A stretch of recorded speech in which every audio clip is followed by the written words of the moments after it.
Je m'appelle Georges Haddad, je suis directeur à l'UNESCO en charge de la recherche et de la prospective en éducation. Et la mission qui m'incombe est justement d'aborder les questions de l'éducation sous l'angle du chercheur, c'est-à-dire d'analyser les systèmes éducatifs, d'en comprendre les évolutions possibles et probables, d'avoir aussi une vision historique de l'éducation, une vision culturelle, une vision économique, bien sûr, socio-économique, et d'aborder dans le fond les grands enjeux liés à l'éducation. Donc cette unité est une création récente, elle date d'un an et demi à peu près. J'en ai été chargé de la mise en place, de l'instauration de cette unité. Et sa vocation est justement d'aborder les questions de l'éducation sous l'angle de la recherche et de la prospective. C'est-à-dire il ne s'agit pas simplement de photographier au tenté les systèmes éducatifs, d'en avoir une vision que je pourrais caricaturer de photographique, mais plutôt d'une vision scientifique de l'éducation, pour comprendre ce que j'appelle moi les régulons d'un système éducatif, de la même façon que les gènes sont les régulons du vivant, comprendre un peu les gènes, la génétique des systèmes éducatifs dans une approche très diversifiée, très multiculturelle et mondialisée, mais en même temps d'aller au fond des choses, pays après pays, région après région, et d'une manière plus globale au niveau mondial, de comprendre quels sont les grands enjeux de l'éducation aujourd'hui et certainement pour demain et après-demain. Donc avoir une vision à la fois à court, à moyen et à long terme pour permettre à tous les acteurs de l'éducation et à tous les pays en particulier, tous les décideurs à tous les niveaux, de bien comprendre combien l'éducation est essentielle, ce qui est une évidence pour ce qui me concerne et pour tous mes collègues de l'international de l'éducation, mais qui n'est pas évident lorsqu'on entend le discours de certains politiques confrontés à toutes sortes de crises et de chocs de notre temps. On a souvent tendance à considérer que l'éducation doit être le sacrifié de la crise, ce qui est une erreur fondamentale. Je crois que toute bonne gouvernance, et particulièrement dans les moments critiques, doit mettre l'accent sur l'éducation et avoir le courage de mettre tous les moyens nécessaires, les moyens matériels et les moyens humains, et de créer toute une dynamique autour de l'éducation pour justement apporter dans les meilleures conditions possibles quelques réponses solides à la crise qui a besoin de gens formés à tous les niveaux, depuis l'enfance jusqu'à la fin de vie, être formés de la meilleure façon possible pour être des citoyens actifs, des citoyens participatifs et des citoyens créatifs dans une société qui a tellement besoin aujourd'hui de créativité, d'innovation, de solidarité et de coopération. Quand on parle de nouveaux partenariats, il est clair que l'International de l'éducation est un partenaire conforme aux missions de l'UNESCO et depuis de nombreuses années, voire des décennies, l'International de l'éducation est un acteur important et un contributeur important aux missions de l'UNESCO. Il y a une sorte de partenariat historique et naturel entre cette ONG fondamentale qui est l'International de l'éducation et l'UNESCO en tant qu'organisation des Nations Unies en charge de l'éducation, de la science et de la culture. Alors, auparavant, j'étais en charge de l'enseignement supérieur, je dirigeais la division de l'enseignement supérieur, qui intégrait dans ses missions l'enseignant. Nous avions une section dédiée aux enseignants, Teacher Education, qui s'appelait Teacher Education, TED, et il était clair que les liens avec l'International de l'éducation étaient essentiels pour que puisse s'accomplir la mission de l'UNESCO en soutien de la fonction enseignante, de la mission enseignante et de la profession enseignante. Et donc nous avons pensé aujourd'hui, au travers de cette nouvelle unité en charge de la recherche et de la prospective, mettre un accent fort sur le rôle de l'enseignant à tous les niveaux du développement socio-économique, culturel, et de repenser la fonction enseignante, de repenser la profession enseignante à la lumière effectivement des évolutions récentes et comme je l'ai dit, des crises et des difficultés que rencontrent toutes les régions du monde aujourd'hui, crise idéologique, crise politique, crise économique, crise de tout ordre, multiples et variées, et de repenser le rôle fondamental de l'enseignant. On a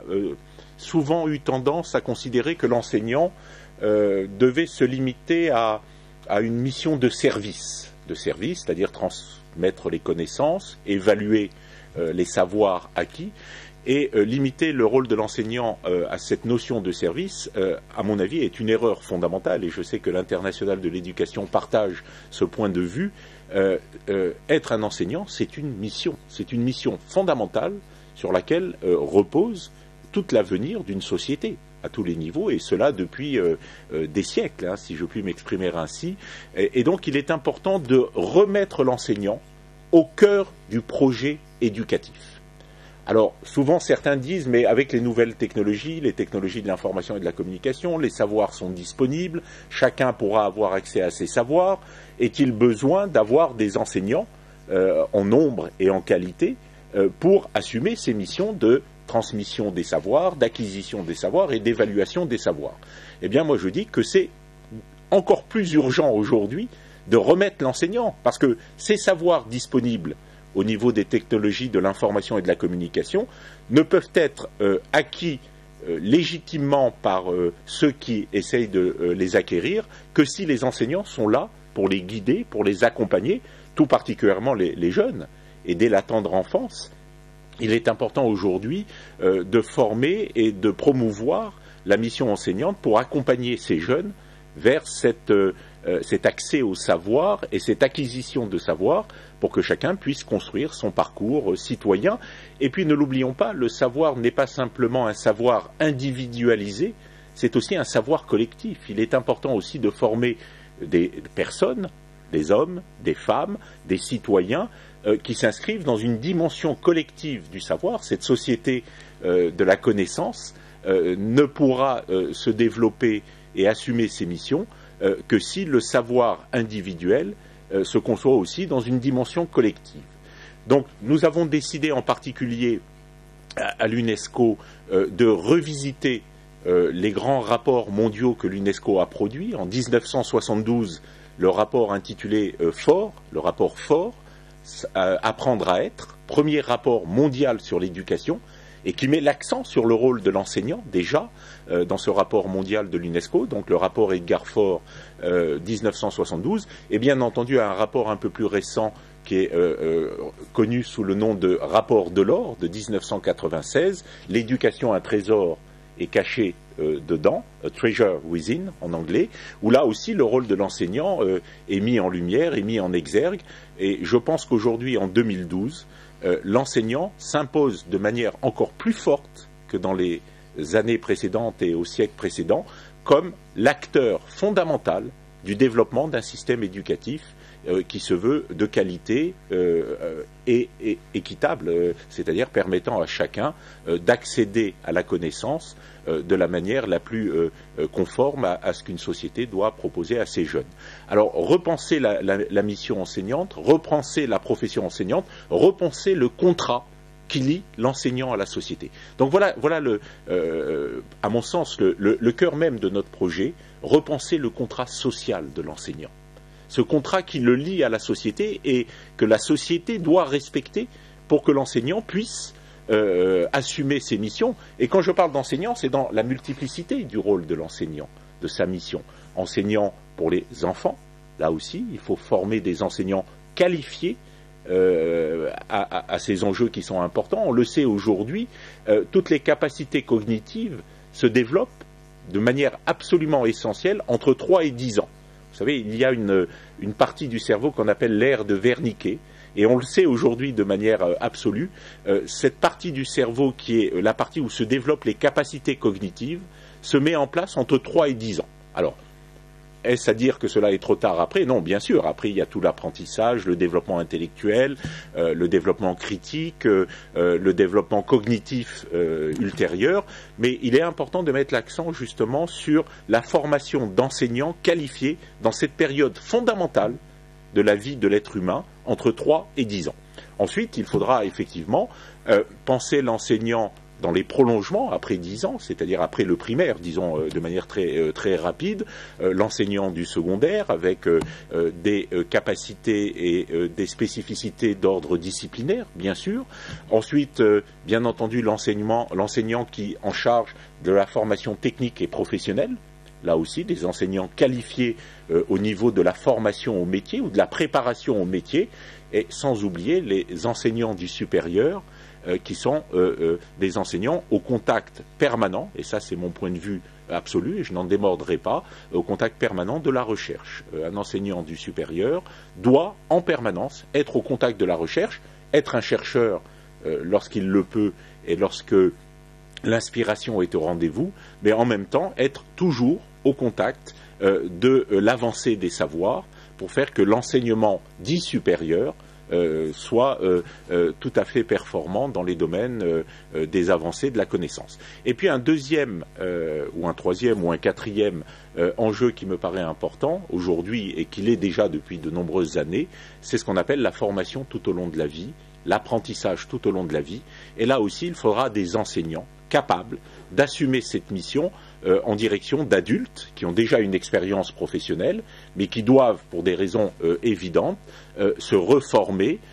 construire un nouveau projet professionnel, un nouveau projet citoyen. Et là aussi, il faut comprendre que des enseignants à ce niveau-là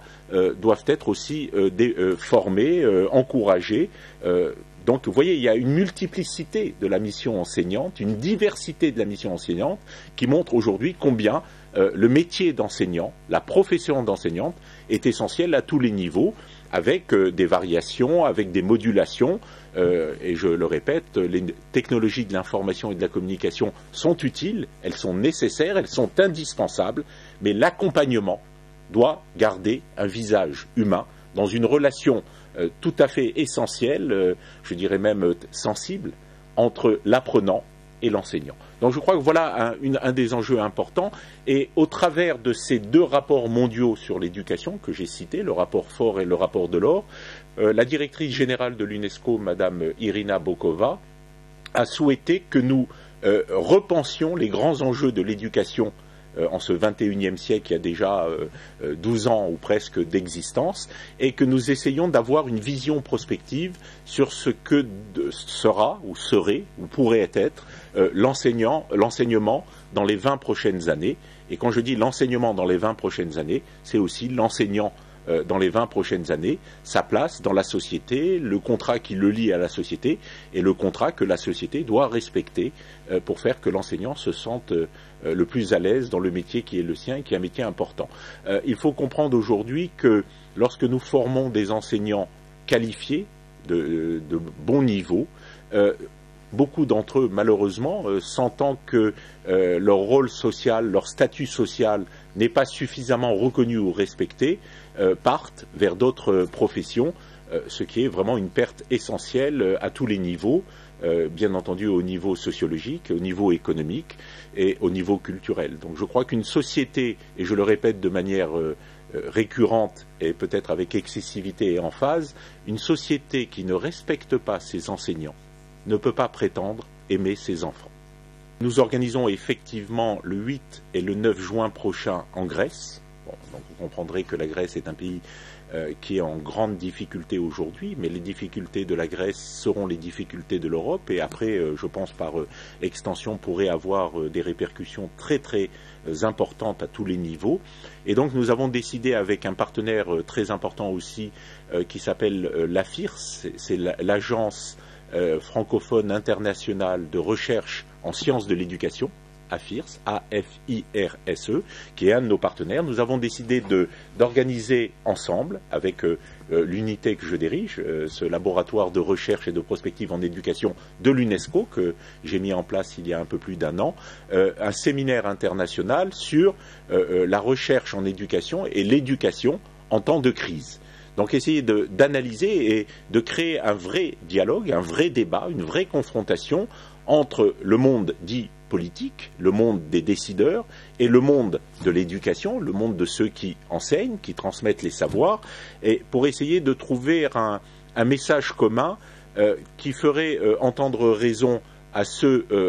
qui ont plutôt un discours et un comportement réducteur, voire même dangereux, considérant que lorsqu'il y a crise et crise économique, le premier à pâtir de cette crise et à subir les conséquences de ces crises, c'est le système éducatif. Et donc faire des réductions dans le domaine de l'éducation, parfois aussi de la santé, ce sont deux domaines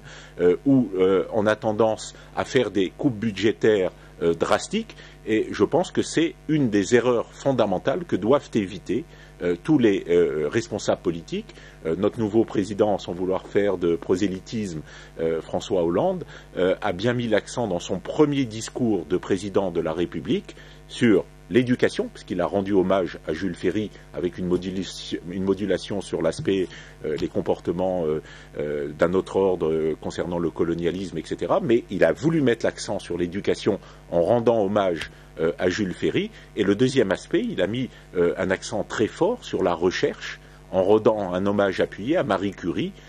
femme éminente, 2 fois prix Nobel, c'est la seule à avoir eu 2 fois le prix Nobel,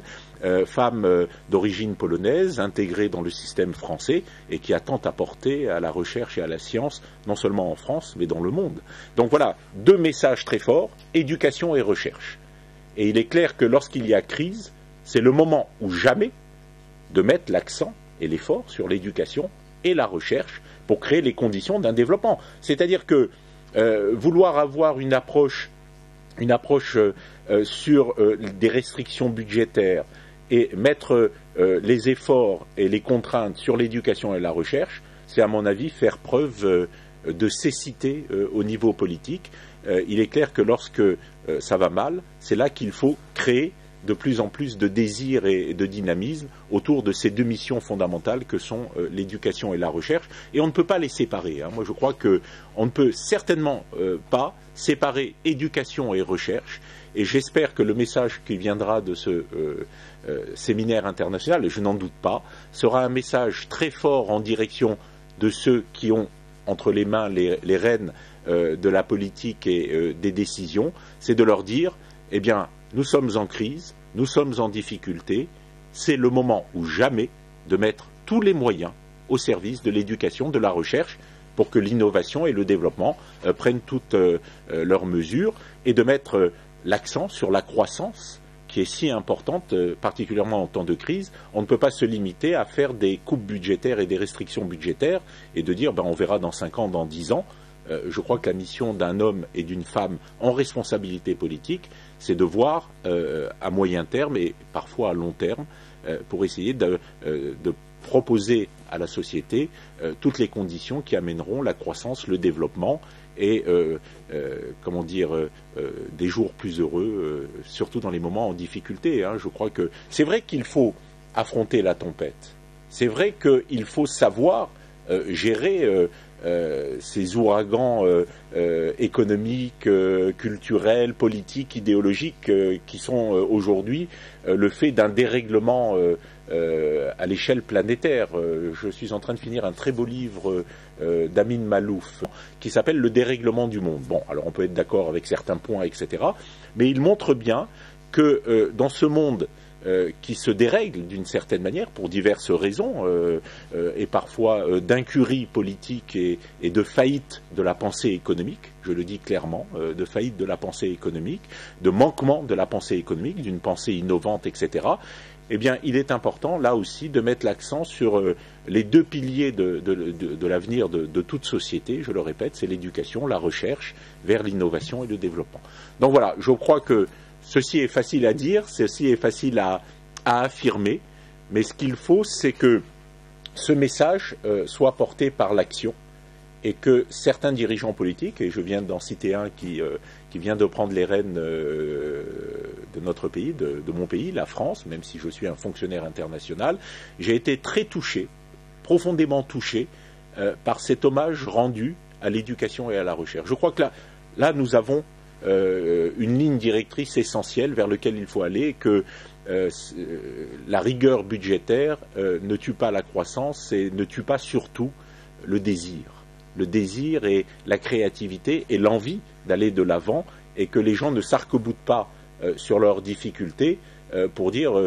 comme un marin face à la tempête, je vais essayer d'attendre que ça passe et je vais essayer de parer au plus pressé. Un bon marin, c'est quelqu'un qui à la fois sait affronter la tempête, mais tout en affrontant la tempête, il sait prévoir sa navigation pour aller de l'avant et au-delà des heures ou des jours de tempête qu'il doit affronter. Donc voilà, je crois que c'est des choses très simples, mais qui doivent être dites. Et la recherche que nous allons effectuer avec l'International de l'éducation, et je le répète, ce sont des gens avec lesquels nous travaillons de manière très rapprochée. J'étais avec Fred Van Leuven récemment à Abu Dhabi, j'ai rencontré le nouveau secrétaire général adjoint David Edwards en compagnie de mon amie Monique Fouillou. Nous avons décidé de mettre l'accent sur une coopération renforcée entre l'UNESCO au travers de ce laboratoire de recherche que je dirige et l'International de l'éducation sur l'enseignant. Je crois qu'on ne peut pas aborder toute perspective concernant l'éducation sans mettre au cœur du projet l'enseignant. Un projet éducatif qui se veut performant et d'avenir doit mettre au cœur de ses motivations et de sa conception le rôle de l'enseignant, la mission de l'enseignant. C'est vrai qu'on a tendance très particulièrement à ramener l'enseignement à un service et l'enseignant à un serviteur dans l'optique de ce service. C'est une erreur fondamentale. Ne l'oublions pas, l'enseignant est l'acteur majeur du développement. Donc je crois que cela est dit, je le dis clairement, et il faut repenser le rôle que joue l'enseignant à tous les niveaux, en particulier dans le rapport qu'il a avec l'enseigné, l'étudiant. Et comme je l'ai dit, l'étudiant commence à 3 ans jusqu'à la fin de sa vie, et je crois on vit plus longtemps, on est créatif, on est productif plus longtemps, et donc l'enseignant doit s'inscrire dans cette formation tout au long de la vie, dans ce projet tout au long de la vie, mais un enseignant aussi capable de comprendre les enjeux économiques, les enjeux politiques, les enjeux culturels,